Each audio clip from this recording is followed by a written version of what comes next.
नमस्कार प्यारे विद्यार्थियों, आपका अध्याय दूसरा चल रहा था। क्या हमारे आसपास के पदार्थ शुद्ध हैं? उसकी दूसरी वीडियो है। उसमें हमने यौगिक तक पढ़ लिया था और यौगिक की परिभाषा भी जान ली थी। तो यौगिक की परिभाषा मैं आपको पुनः बता देता हूँ। जब दो या दो से अधिक तत्व एक निश्चित अनुपात में मिलकर यौगिक का निर्माण करते हैं, दो या दो से अधिक तत्व एक निश्चित अनुपात में मिलकर यौगिक का निर्माण करते हैं।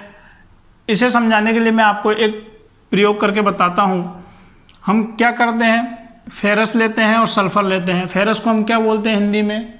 आयरन बोलते हैं। ये सल्फर है।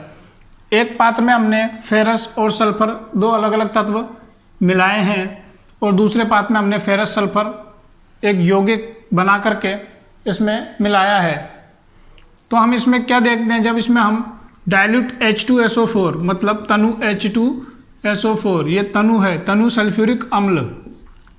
तनु सल्फ्यूरिक अम्ल हिंदी में लिख लीजिए। अगर आपको तत्व प्रतीक चिन्ह के बारे में नहीं मालूम तो आप इसको तनु सल्फ्यूरिक अम्ल भी लिख सकते हो। तनु सल्फ्यूरिक अम्ल। जब हम इसमें तनु सल्फ्यूरिक अम्ल मिलाते हैं तो इसमें से हाइड्रोजन गैस बाहर निकलती है। और जब इसमें हम तनु सल्फ्यूरिक अम्ल मिलाते हैं, डाइल्यूट H2SO4 मिलाते हैं, तो क्या होता है, ये आपस में क्रिया कर लेते हैं और यहाँ से हाइड्रोजन सल्फाइड H2S गैस बाहर निकलती है। तो हम देख सकते हैं यहाँ तत्व अलग अलग थे, लेकिन दो तत्वों ने मिलकर यहाँ एक यौगिक का निर्माण कर लिया है। तो इस प्रकार दो तत्व आपस में मिलकर एक यौगिक का निर्माण कर लेते हैं। फिर इसके बाद हम बात करते हैं तत्व के वर्गीकरण की। कल हमने तत्व की परिभाषा पढ़ ली थी और अब हम उसके वर्गीकरण की बात करते हैं। तो तत्व का वर्गीकरण देखिए। तत्व तीन प्रकार का होता है: धातु, अधातु, उपधातु। धातु को बोलते हैं हम मेटल, अधातु बोलते हैं नॉन मेटल, उपधातु बोलते हैं मेटलॉइड या फिर सब मेटल। धातु क्या होता है, अधातु क्या होता है और उपधातु क्या होता है, इसके बारे में हम विस्तार से समझेंगे।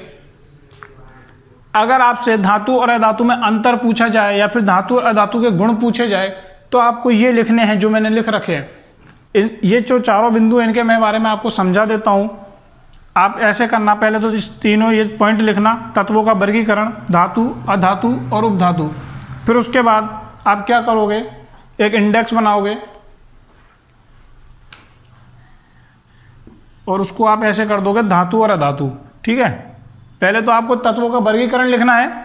उसमें लिखना है एक पे धातु, दूसरा अधातु और तीसरा उपधातु। फिर आपको नीचे धातु और अधातु में अंतर या फिर उनके गुण लिखने हैं। इसमें मैं बताता हूँ आपको धातु का पहला गुण क्या होता है। धातु आघात वर्ध होते हैं।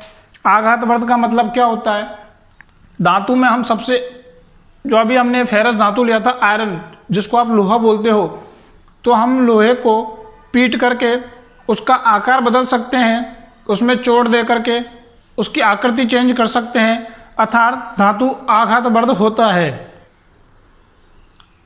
और प्रतिध्वनि का मतलब है जैसे हम लोहे पर चोट मारते हैं, उस पर आघात करते हैं, तो उसमें से एक ध्वनि टन की सी आवाज़ आती है। ये क्या होती है, उसकी प्रतिध्वनि। आघात वर्ध आपके समझ में आ गया। आघात वर्ध ये है, किसी भी धातु पर हम जैसे ही चोट मारते हैं, धातु यहाँ पे हमने क्या लिया, फेरस यानी लोहा लिया है, आयरन लिया है। आयरन जो लोहा होता है उसको हम पीट करके, उसको चोट दे करके या फिर उसको आघात करके हम उसकी आकृति परिवर्तित कर सकते हैं, उसका आकार परिवर्तित कर सकते हैं। वो होता है आघात वर्ध, जो आघात को झेल सकता है। प्रतिध्वनि, आघात मतलब जब उस पर चोट मारी जाती है लोहे पर, तो उसमें से एक ध्वनि निकलती है, टन जैसी आवाज़।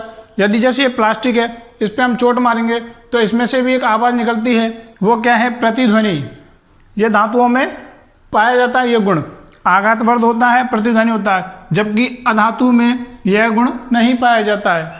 तो आप इसमें ऐसे डायरेक्ट क्रॉस करके भी लिख सकते हो कि मतलब ये गुण धातु में पाए जाते हैं और ये गुण अधातु में नहीं पाए जाते हैं। फिर हम बात करते हैं तन्य के बारे में। तन्यता क्या होती है, किसी धातु को खींच करके लंबा कर देना तन्यता कहलाती है। मतलब उसमें इलास्टिसिटी का गुण होता है। जैसे आपने रबड़ देखा होगा, जो रबड़ होता है उसको हम खींचकर कितना भी लंबा कर सकते हैं और छोड़ने पर वापस वह पुनः अपनी अवस्था में आ जाता है, अर्थात उसमें तन्यता है, इलास्टिसिटी है। दूसरा हम इसको वही आयरन लोहे के माध्यम से समझ सकते हैं कि लोहे पर हम जैसे ही चोट मारते हैं, उसको गर्म करते हैं, पुनः चोट मारते हैं तो उसका जो है आकार में वृद्धि हो जाता है। उसको जैसे मोटा लोहा था उसको पीट पीट करके चोट मार करके हमने उसको लंबा लोहा बना सकते हैं, उसकी आकृति चेंज कर सकते हैं, तो उसमें तन्यता का गुण पाया जाता है, जबकि अधातु में तन्यता का गुण नहीं पाया जाता।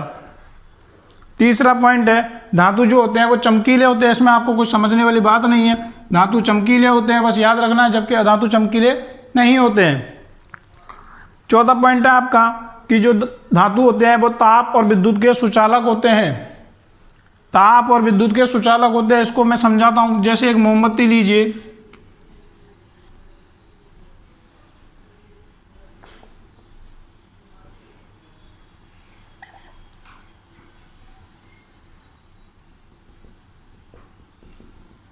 इस पे हमने एक छड़ को गर्म किया है और इधर हमने हाथ से पकड़ रखा है। हमने मोमबत्ती ली है और इस पर एक छड़ को गर्म किया जा रहा है, मोमबत्ती पर लोहे की एक छड़ है, इसको गर्म किया जा रहा है और हमने हाथ से इसको छड़ को पकड़ रखा है।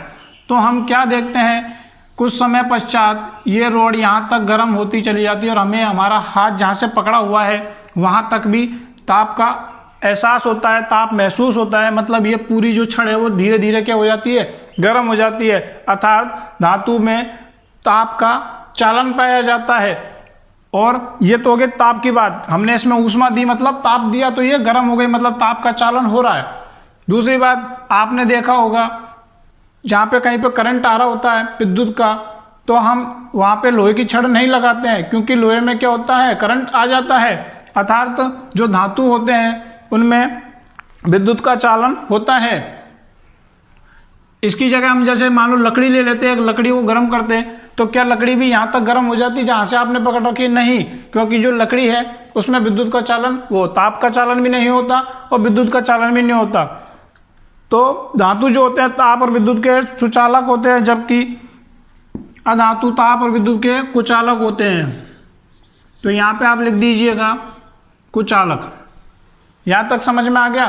फिर आप इसको नोट करोगे, मैं पुनः बता देता हूँ। तत्वों का वर्गीकरण करके आप एक नंबर पे लिखोगे धातु मेटल, दूसरे पे लिखोगे अधातु, तीसरे पे लिखोगे उपधातु। फिर आप क्या करोगे, धातु व अधातु में अंतर लिखोगे, इस प्रकार की सारणी बनाओगे।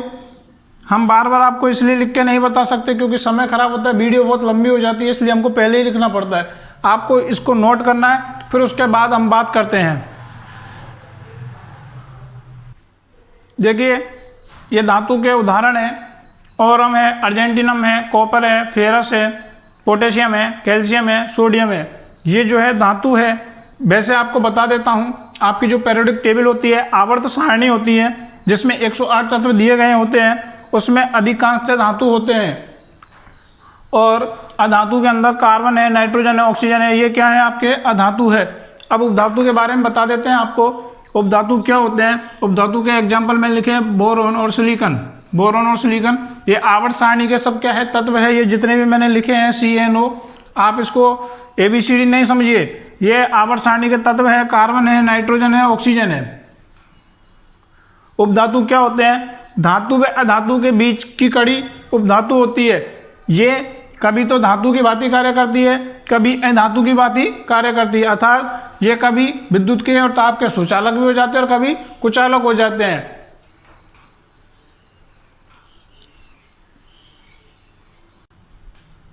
फिर हम बात करते हैं मिश्रण के बारे में। मिश्रण हमने तत्व पढ़ लिया है, यौगिक पढ़ लिया है, अब आता है मिश्रण। तो मिश्रण क्या होता है? जब दो या दो से अधिक तत्व या फिर यौगिक, जब दो या दो से अधिक तत्व या यौगिक आपस में मिलते हैं तो मिश्रण का निर्माण करते हैं। या तो दो या दो से अधिक तत्व मिलेंगे या फिर यौगिक मिलेंगे और उनसे मिश्रण का निर्माण होता है। मिश्रण कितने प्रकार का होता है? मिश्रण दो प्रकार का होता है, समांगी मिश्रण और विषमांगी मिश्रण। समांगी मिश्रण में मैंने बताया था आपको, समांगी मिश्रण के अंदर क्या होता है, समान संगठन होता है, समान संगठन।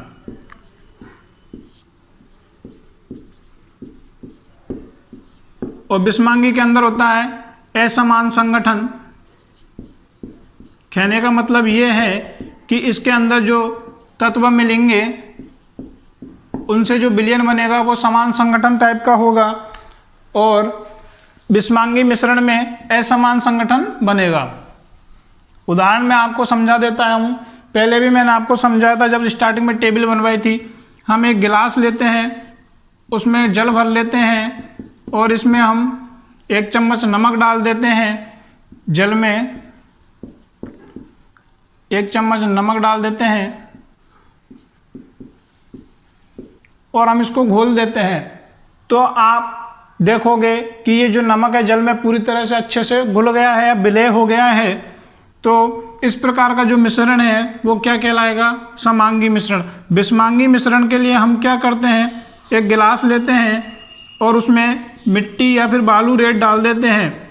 मिट्टी या फिर बालू रेत डाल देते हैं तो क्या ये बालू रेत जल में घुल जाएगी? नहीं घुलेगी। वो इसके जैसे हम इसको थोड़ी देर रख भी देते हैं तो वो तलहटी पर या फिर इसके जो बॉटम है उस पर जमा हो जाएगी, तल पर जमा हो जाएगी, वो इसमें विलय नहीं होगी।